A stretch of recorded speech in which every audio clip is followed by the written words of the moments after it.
ಬರುತ್ತೆ. ನಾನು ಮೊದಲನೇ ದಿನವೇ ಹೇಳಿದ್ದೇನೆ, ಯಾರು ಆಕ್ಸಿಡೆಂಟ್ ಆಗಲಿ ಅಂತ ಪ್ರದಕ್ಷಿಣೆ ಮಾಡಲ್ಲ. ಆಗುತ್ತಾ ಇಲ್ವಾ? ಕೆಲವೊಮ್ಮೆ ನನ್ನ ನಾಲಿಗೆಯನ್ನ ಕಚ್ಚಿಕೊಳ್ಬೇಕು ಅಂತ ಯಾರಾದ್ರೂ ಆಹಾರ ತಿಂತಾರ? ಕೆಲವೊಮ್ಮೆ ಮಿಠಾಯಿಗೆ ಬೇಕಾದ್ರೆ ಹಲ್ಲಿನಿಂದ ನಮ್ಮ ನಾಲಿಗೆನೇ ಕಚ್ಚಿಕೊಳ್ತೇವೆ. ಏನಿದರ ಅರ್ಥ? ನಮ್ಮ ಪ್ರಯತ್ನ ಇಲ್ಲದೆ ದುಃಖ ನಮ್ಮ ಬದುಕಿನಲ್ಲಿ ಹೇಗೆ ಬರುತ್ತೋ ಸುಖಗಳು ಹಾಗೆ ಬರುತ್ತೆ. ಸುಖಂ ಈಶೇಚ್ಛಯ ಅಂದ್ರೋಣ, ದುಃಖಂ ಚಾಪಿ ತದಿಚ್ಛಯ.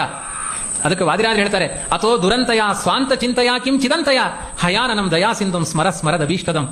ಕರುಣೆಯ ಕಡಲು ಎಲ್ಲವನ್ನೂ ಕೈಲಿಟ್ಟುಕೊಂಡಿದ್ದಾನೆ ಕೃಷ್ಣ. ಅಂದ್ರೆ ನಿನಗೆ ಕೊಡ್ತಾನೆ. ದೇವರು ಕೊಟ್ಟಾನು. ಇಲ್ಲಿ ಬೇಕಾಗಿರೋದೇನು ಗೊತ್ತೋ? ಅವನು ಗೋಪಾಲ ಅಂತ ಹೆಸರಿಟ್ಕೊಂಡಿದ್ದಾನೆ. ದನ ಮೇಸೋನಿಗೆ ಹಸುಗಳ ಮೇಲೆ ವಿಶ್ವಾಸ ಇದೆ.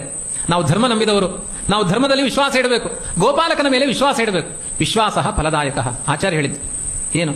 ಏನೇ ಸತ್ಕರ್ಮಗಳನ್ನು ಮಾಡಿ ನೀವು ವಿಶ್ವಾಸ ಭಗವಂತನಿಗೆ ಕರ್ಮಗಳನ್ನು ಅರ್ಪಣೆ ಮಾಡಬೇಕಾದ್ರೆ ಕೊಡ್ತಾನೋ ಇಲ್ಲೋ ಕೊಡಬೇಡಿ, ಇದು ಸಫಲವಾಗೇ ಆಗುತ್ತೆ ಅಂತ ಸಂಕಲ್ಪಪೂರ್ವಕವಾಗಿ ನಾವೇನೆಲ್ಲ ಮಾಡ್ತೇವೆ, ಕಾಯೇನ ವಾಚ ಮನಸಾ ಇಂದ್ರಿಯ ಇರುವ ಬುದ್ಧ್ಯಾತ್ಮನಾವ ಅನುಸೃತ ಸ್ವಭಾವ ಕರೋತಿ ಯದ್ಯತ್ ಸಕಲಂ ಪರಸ್ಮೈ ನಾರಾಯಣಾಯೇತಿ ಸಮರ್ಪಯೇತತ್. ಅದೆಲ್ಲ